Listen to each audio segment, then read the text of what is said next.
하나님께서 오늘 우리에게 주시는 말씀은 창세기 14장 1절에서 4절 그리고 11절에서 16절까지입니다. 제가 가진 성경으로 구약 15쪽에 있습니다. 창세기 14장 1절에서 4절 그리고 이어서 11절에서 16절까지 함께 말씀 봉독합니다. 당시에 시날왕 아브라멜과 엘리살왕 아리옥과 엘람왕 그돌라오멜과 고임왕 디다리, 소돔왕 베라와 고모라왕 비르사와 아드마왕 시납과 스보임왕 세메벨과 벨라 곧 소알왕과 싸우니라. 이들이 다 시딘 골짜기 곧 지금의 여매에 모였더라. 이들이 12년 동안 고돌라오멜을 섬기다가 제13년에 배반한지라. 내 왕이 소돔과 고모라의 모든 재물과 양식을 빼앗아 가고 소돔에 거주하는 아브라함의 조카 롯도 사로잡고 그 재물까지 노략하여 갔더라. 도망한 자가 와서 히브리 사람 아브라함에게 알리니 그때 아브라함이 아모리 족속 마므레의 상수리 숲을 근처에 거주하였더라. 마므레는 예수골의 형제요 또 아넬의 형제라. 이들은 아브라함과 동맹한 사람들이더라. 아브라함이 그의 조카가 사로잡혔음을 듣고 집에서 길리고 훈련된 자 318명을 거느리고 단까지 쫓아가서 그와 그의 가신들이 나뉘어 밤에 그들을 쳐 부수고 다메섹 왼편 호박까지 쫓아가 모든 빼앗겼던 재물과 자기의 조카 롯과 그의 재물과 또 부녀와 친척을 다 찾아왔더라. 아멘. 네, 할렐루야. 오늘도 귀한 예배 자리에 나오신 여러분들 주님의 이름으로 환영하고 축복합니다. 우리 창조절 7째 주일이니까요, 어떻게 인사 나누실지 다들 잘 아실 겁니다. 옆에 분들 바라보시면서 함께 인사 나눕니다. 우리는 세상의 복입니다. 함께 인사 나눕니다. 시작. 우리는 세상의 복입니다. 어떻게 7째 주일 정도 되셨으면 이제 복덩이의 좀 모습이 보여야 되는데, 세상에 좀 복덩이로 잘 살고 계십니까? 제가 말씀드리죠. 세상의 근심 덩어리, 하나님의 미움 덩어리가 되면 안 된다고 말씀드렸어요. 네, 책망받지 아니하도록 우리가 계속해서 세상에서 복의 통로, 복의 덩어리가 되셔서 또 하나님의 놀라운 또 복을 경험할 수 있기를 주님의 이름으로 축복합니다. 여러분 혹시 전쟁과 내전 등으로 오늘 우리가 지금 이렇게 기쁨으로 예배드리고 있는 이 하루, 이 지구상에서 몇 명이나 목숨을 잃는지 알고 계십니까? 당연히 잘 모르시겠죠. 그래서 제가 알아봤더니 스웨덴 웁살라 대학의 분쟁 데이터 프로그램에 따르면요, 작년 기준이에요. 작년 한 해 동안 조직적인 폭력으로 사망한 사람이 약 16만 명에 달한다고요. 이것을 이제 계산해 보면 하루 평균 438명, 약입니다. 약 438명의 사람들이 날마다 그렇게 목숨을 잃는다고 해요. 사랑하는 가족의 곁을 떠나고 있다라는 이 충격적인 현실을 우리가 마주하고 있습니다. 그러니까 우리는 지금 여기에서 잘 행복하게 평화를 이루어가면서 살아가고 있지만 저 멀리 우리가 알지 못하는 그 나라, 그곳에서는 지금도 목숨을 잃어가는 그런 아픈 자들이 있다라는 거예요. 얼마 전에 우리가 기쁨의 소식을, 반가운 소식을 들었죠. 오랜 갈등의 시간을 멈추고 이스라엘과 팔레스타인이 평화협정을 맺었다라는 소식을 들었어요. 그렇다고 해서 전쟁의 불안함이 완전히 사라진 것은 아니죠. 여러분, 이러한 전쟁과 갈등은 국가만의 문제가 아니에요. 사회와 가정, 심지어 우리 마음속에도 다툼, 이 갈등이라는 보이지 않는 전쟁이 끊임없이 벌어지고 있습니다. 우리는 늘 서로를 미워해요. 상처 입히는 것을 좋아합니다. 용서하는 것을 좋아하지 않아요. 왜 우리는 그렇게 살아가는 것일까요? 자, 여기에 대해서 20세기 위대한 신학자 윌겐 몰트만은요, 이런 통찰을 남겼습니다. 그는 이렇게 말했어요. 화면을 잠깐 보실까요? 제가 읽어드릴게요. 인간의 생명은 언제나 그래왔듯이 죽음의 위협을 받기 때문에 위험에 처해 있는 것이 아닙니다. 인간 생명은 더 이상 존중받지 못하고 긍정되고 사랑받지 못하기 때문에 위험에 직면한 것입니다. 라고 말했어요. 그러니까 이 말은 오늘날 우리가 겪는 모든 갈등의 핵심을 꿰뚫습니다. 나라와 나라의 전쟁, 사회의 분열, 가정의 불화, 그 모든 것의 뿌리에는 바로 뭐가 있습니까? 생명에 대한 존중이 사라졌다라는 그런 공통점이 있어요.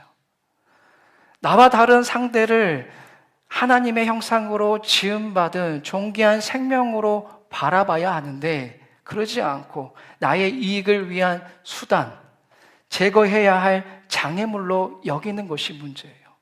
바로 이 생명 경시의 마음이 오늘날 이 세상을 차가운 전쟁터로 만드는 것입니다.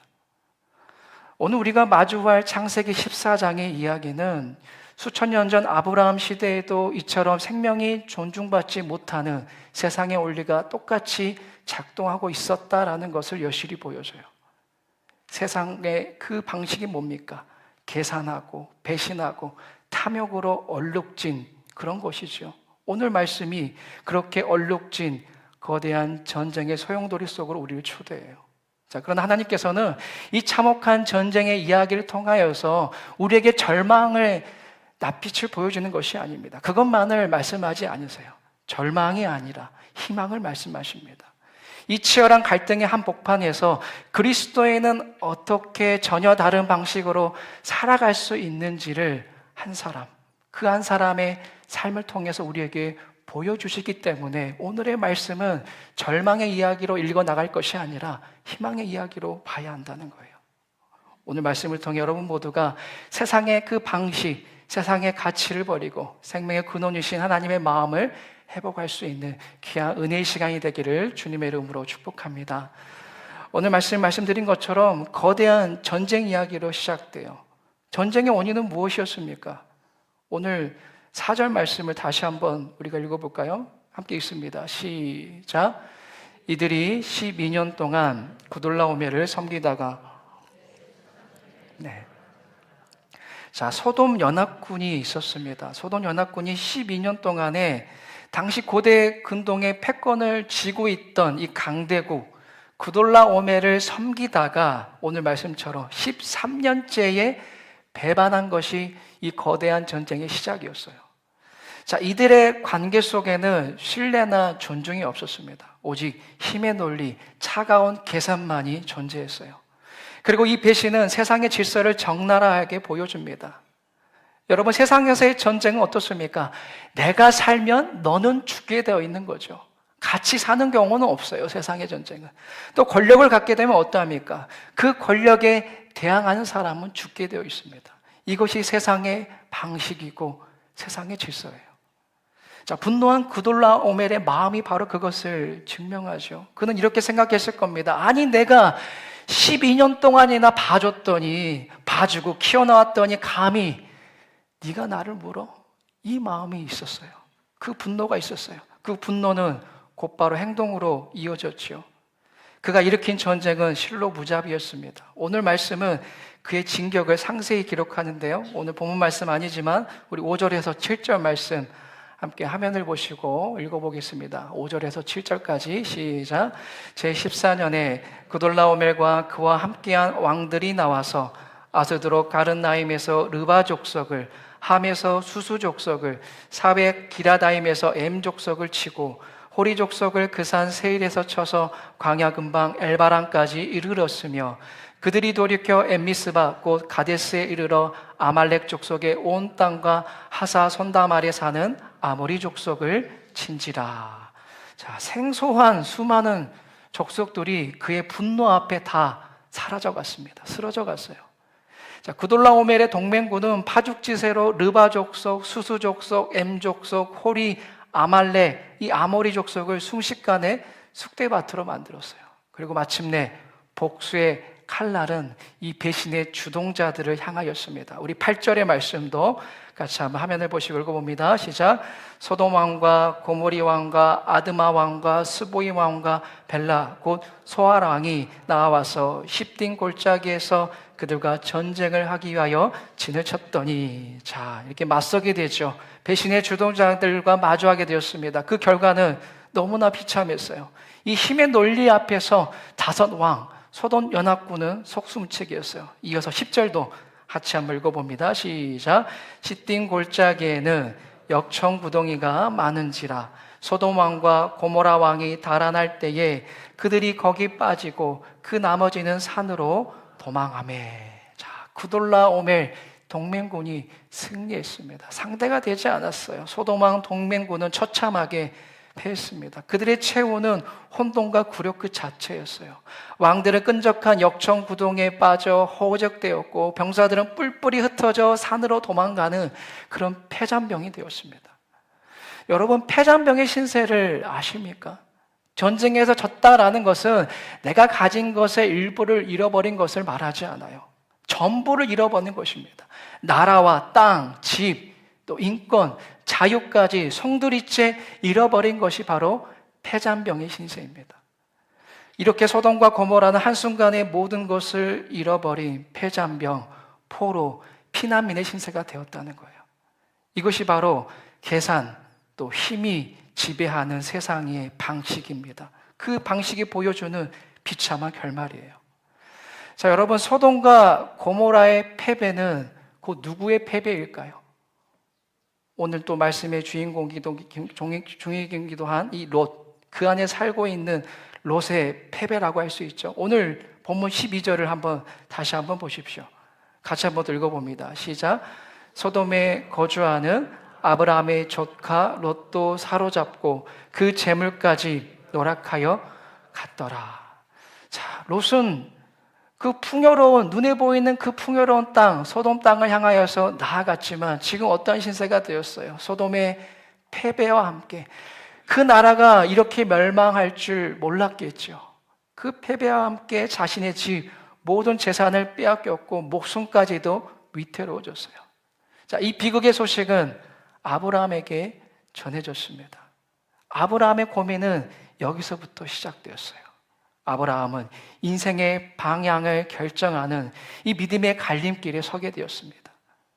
이 소식을 들었을 때의 아브라함의 마음속에는 아마도 세상의 계산기가 그 어느 때보다도 시끄럽게 돌아갔을 것입니다. 먼저는 그의 마음속에 감정의 계산기가 있었을 거예요. 그 계산기가 막 돌아갔을 것입니다. 여러분, 롯은 어떤 조카였어요? 아브라함에게 있어서 롯은 어떤 조카였습니까? 과거 아브라함의 은혜로 가나안 땅에 들어왔습니다. 재산도 늘어났어요. 그 모든 것이 어떻게 보면은 외삼촌 아브라함의 덕택이에요. 근데 재산이 늘자 한 채의 양보도 없이 물된 동산 같아 보이는 소돔 땅을 먼저 차지했던 얄밉고 이기적인 조카가 바로 롯이었어요. 여러분, 우리도 가끔 이와 비슷한 경험을 합니다. 나를 괴롭히고 내 사업을 어렵게 만든 사람이 있는데 어느 날 그가 나를 망신 주고 떠나버렸습니다. 잘 살았으면 좋을 텐데 그 사람이 잘 살기는커녕 죽을 병에 걸렸다라는 소식을 듣게 되었어요. 바로 그때 괴롭힘을 당했던 우리의 마음은 어떠할까요? 여러분이라면 어떠한 마음이 들겠습니까? 아이고 잘됐다, 아이고 속 시원하네 라는 마음이 든다면은 세상의 질서에 사로잡힌 사람입니다.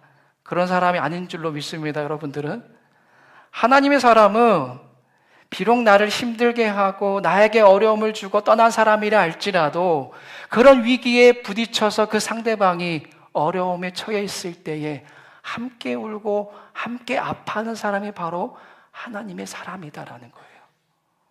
아브라함은 바로 그 선택의 기로에 섰던 거예요. 세상의 사람이 될 것이냐, 하나님의 사람이 될 것이냐라는 그 중요한 선택의 갈림길에 서게 된 것입니다. 아브라함도 세상의 질서를 따라 아이고 속 시원하다, 이 녀석 쌤통이다, 정신 차려봐야지 라는 마음이 왜 없었겠습니까? 그러나 그는 하나님의 사람이었다는 거예요. 그는 자신이 받은 상처보다, 자신의 감정보다 지금 고통 가운데 있는, 생명의 위기 가운데 있는 조카 롯을 귀하게 여겼다는 겁니다. 다음으로 이 아브라함의 마음에는 이성의 계산기가 막 흔들어댔을 거예요. 경고했을 것입니다. 상대가 누구예요? 지금 맞서야 하는 상대가 누구입니까? 5 왕의 연합군을 짓밟고 기세가 하늘을 찌르는 최강의 군대입니다. 그에 비해서 지금 아브라함이 가지고 있는 것은 뭐예요? 그가 가진 군사력이란 게 뭡니까? 군사력이라도 할 수도 없지요. 그냥 정규군도 아니에요. 집에서 먹이고 훈련시킨 가신들이 전부입니다. 300명 조금 넘은 그런 군사예요. 합리적인 사람이라면, 똑똑한 사람이라면, 이성적인 사람이라면 명확한 결론을 내렸을 거예요. 이건 명백한 자살행위다. 내가 맞서 싸워봤자 이길 승산이 없어. 그건 지혜롭지 못한 거야. 아무리 내 조카 롯이라 할지라도 이거는 불가능한 일이야. 오히려 조카 롯뿐만 아니라 내 가족까지도, 내 생명까지도, 내 재산까지도 잃게 될 거야. 이것은 용기가 아니야, 만용이야 라는 그 이성의 계산기가 마구 크게 경고했을 거예요. 바로 이 지점이 또 세상의 지혜와 믿음의 길이 갈라지는 곳입니다. 여러분, 소위 똑똑하다는 사람들의 특징이 뭐죠? 계산이 빠르다라는 거예요. 너무나 계산이 빠릅니다. 무슨 일을 할 때면 자신의 지식, 경험, 상식으로 앞뒤를 전부 잰 다음에 시도하기 때문에 오히려 아무 일도 이루지 못하는 경우가 많습니다. 상식과 이성으로 만약에 아브라함이 따졌다면, 그렇게 계산이 빠른 소위 세상에서 말하던 똑똑한 사람이었다면 어떻게 했을까요? 결코 롯을 구하러 나아가지 않았을 거예요. 그러나 믿음은 뭐예요? 이 모든 계산기의 소리를 잠재우는 것입니다. 감정의 계산기, 이성의 계산기를 잠재우는 거예요. 자, 성경은 오늘 아브라함의 반응을 이렇게 기록하고 있어요. 우리 14절 다시 한번 같이 말씀 읽어봅니다. 시작.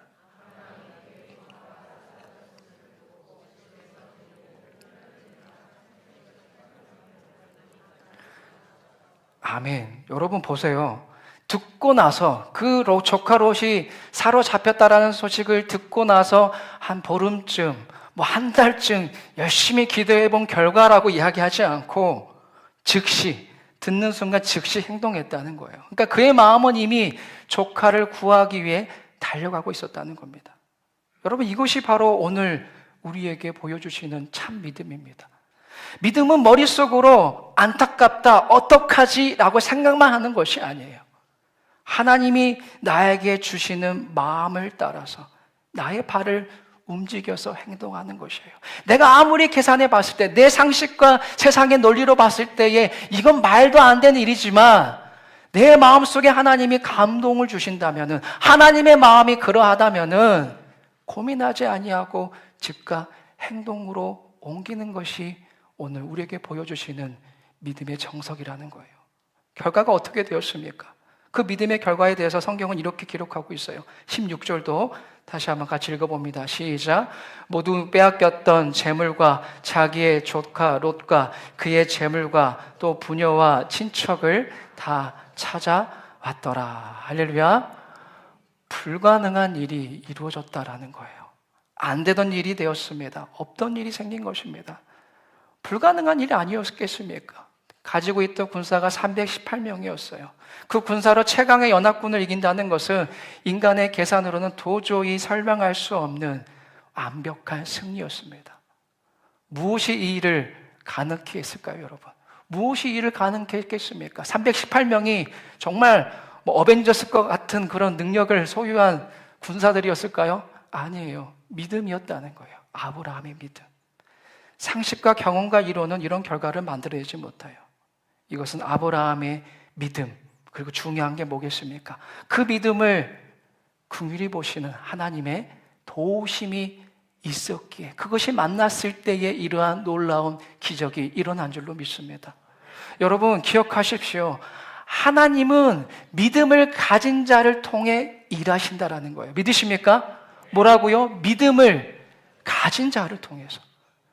그렇기 때문에 우리는 믿음을 소유하기 위하여서 늘 주님께 매달려야 한다는 거예요. 우리의 믿음은 전능하신 하나님께서 우리 삶에 개입하실 수 있도록 문을 열어드리는 근거이며 하늘의 능력이 이 땅에 부어지는 연결고리입니다. 그래서 예수님께서 병든 자를 고치실 때마다 뭐라고 말씀하셨어요? 내 믿음이 너를 구원하였느니라고 말씀하셨습니다. 여러분, 하나님은 우리가 믿음으로 한 일에만 특별한 관심을 보이십니다. 기억하십시오. 우리가 믿음으로 한 일에, 불가능해 보인다 할지라도 하나님을 향한 믿음을 가지고 나아가는 그 일에 우리 하나님은 특별한 관심을 보이신다는 거예요. 자, 이 말의 반대말은 뭐겠습니까? 우리가 내 자신의 경험, 능력, 지혜를 가지고 일할 때에 우리 하나님은 그런 우리가 하는 일을 지켜만 보실 뿐 개입하지 아니하신다라는 거예요. 왜 그럴까요? 그러한 행동은 이미 하나님께 이렇게 선언하는 것과 같기 때문이에요. 하나님, 이것은요 제 힘으로도 충분히 할 수 있어요. 하나님, 당신 필요치 않습니다. 제 경험, 제 이성, 제 능력, 제 배경 가지고 충분히 할 수 있어요 라고 선언하는 것이기 때문에 하나님은 우리가 우리의 힘과 능력으로 하는 그 일에 특별히 주목하지 아니하세요. 여러분, 기도하지 않는 사람, 자신의 계산을 믿음보다 앞세우는 사람의 그 삶의 자리에, 그 일에 하나님이 어떻게 응답하시겠습니까? 아브라함이 자신의 연약함과 318명이라는 초라한 현실을 인정하고 그 모든 것을 뛰어넘어 그럼에도 하나님을 의지하며 나아갔을 때에 비로소 하나님의 위대한 역사가 시작되었다라는 것입니다, 여러분. 또한 우리는 이 사건을 통하여서 중요한 영적 교훈을 얻게 됩니다. 이후의 이야기를 한번 생각해 보세요. 아브라함이 이렇게 목숨을 걸고 믿음으로 담대히 나아가서 조카 롯을 구했습니다. 롯을 구하였을 때에 롯은 어떻게 살았을까요? 이후에 그의 모습은 어떠했을까요? 아브라함의 은혜를 깊이 깨닫고 감사하며 지금이라도 믿음의 사람으로 변화되는 그런 모습으로 살아갔습니까? 성경의 이야기는 그렇게 말하지 않고 있어요. 롯은 결국 롯이었을 뿐이에요. 그는 다시 소돔으로 돌아갔고 훗날 그 도시와 함께 멸망의 길을 걸어갔습니다. 만약에 아브라함이 내가 이만큼 희생했으니, 내가 목숨을 걸고 너를 도왔으니 내 조카 롯도 이런 내 마음을 헤아려서 이젠 조금은 철들겠지, 이제 조금은 변화되겠지, 그런 결과를 계산하고 도왔다면 어떠했을까요? 또 다른 배신감의 마음이 더 컸을 거예요. 아마 크게 실망하고 마음에 돌이킬 수 없는 상처가 새겨졌을 것입니다. 그러나 아브라함의 행동은 보상을 조건으로 한 것이 아니었다는 거예요. 그것은 그저 얼음에 빠진 형제를 애면할 수 없는 하나님의 그 마음을 품었기에 가능한 조건 없는 사랑의 실천이었습니다. 조건 없이 자기를 사랑한 그 아버지 하나님의 마음을 먼저 경험하였기에, 그 마음을 먼저 느껴보았기에 아브람 또한 그 마음을 품고 아무 조건 없이 조카 롯에게 하나님 아버지의 사랑을 흘려보낸 거예요. 사랑은 여러분, 오늘 우리의 삶 속에도 분명히 오늘 아브라함이 만나게 된 이 롯과 같은 사람들이 분명 여러분 주변에 있을 겁니다. 그들은 상처받은 가족일 수 있어요. 배신했던 친구일 수도 있으며 우리 사이에서 존중받지 못하고 고통받는 그런 약자들일 수도 있습니다. 그들을 마주할 때마다 어때요? 우리 마음속에 있는 계산기는 시끄럽게 울려댑니다. 내가 왜 저 사람을 도와야 해? 날 저렇게 힘들게 한 사람인데, 날 배반한 사람인데, 우리 가족을 힘들게 한 사람인데 내가 왜 도와야 해? 도와줘 봐야 나에게 돌아오는 것은 아무것도 없을 것인데, 나만 손해인데 내가 왜 희생해야 돼? 다른 사람이나 그렇게 하라고 해 라는 그런 우리 마음속에 계산기가 울려댈 거예요. 그러나 여러분, 우리 주님은 오늘 계산기를 던져버리고 조카를 향해 달려갔던 아브라함의 뒷모습을 우리에게 보여주시면서 이렇게 우리에게 말씀하시는 거예요. 내가 너를 계산하지 않고 사랑했던 것처럼 너도 생명을 존중하고 사랑하며 지켜내어라. 오늘 이 주님의 음성이 저와 여러분을 향한 하나님의 음성인 줄로 믿습니다. 여러분 생각해 보세요. 우리 하나님께서 얼마나 하나님 지혜가 끝이 없으십니까? 그 끝없는 전능하심과 지혜의 힘을 가지고 여러분 각자의 죄와 허물을 하나하나 따지고 계산했다면 이 자리에 구원받아 앉아있을 사람 아무도 없습니다. 믿으십니까? 주님 앞에 누가 감히 나아갈 수 있어요? 우리가 이렇게 생명의 구원을 받고 이 자리에 앉아서 부족한 모습에도 불구하고 하나님을 경외하며 하나님을 예배할 수 있는 것, 바로 하나님의 계산 없는 사랑의 선물 덕분이다라는 거예요. 우리는 이미 그 사랑을 받았습니다. 계산 없는 사랑을 받은 자라면, 내가 이것을 믿는다면 우리에게 주어진 과제가 있어요.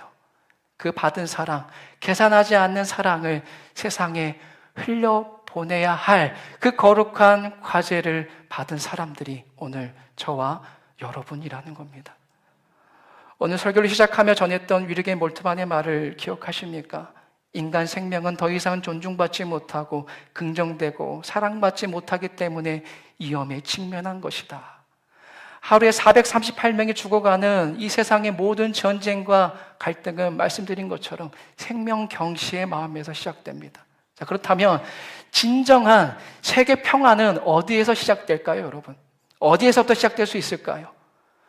거대한 정치적인 협상, 조약이 아니에요. 바로 오늘 우리가 만나는 한 사람의 생명을 존중하는 것에서부터 시작된다는 것입니다. 할렐루야. 내가 만나는 그 한 사람, 특별히 롯과 같은 그 사람, 죽이고 싶은 그 사람, 생명을 존중하고 싶어 하지 않는 그 사람을 하나님의 마음을 품고 생명을 존중하는 그 자리에서부터 세계 평화가 시작된다는 거예요. 우리가 상처를 무릅쓰고 우리의 롯에게 다가가 손을 내밀 때에 여러분, 우리는 단순히 한 사람만을 돕는 것이 아닙니다.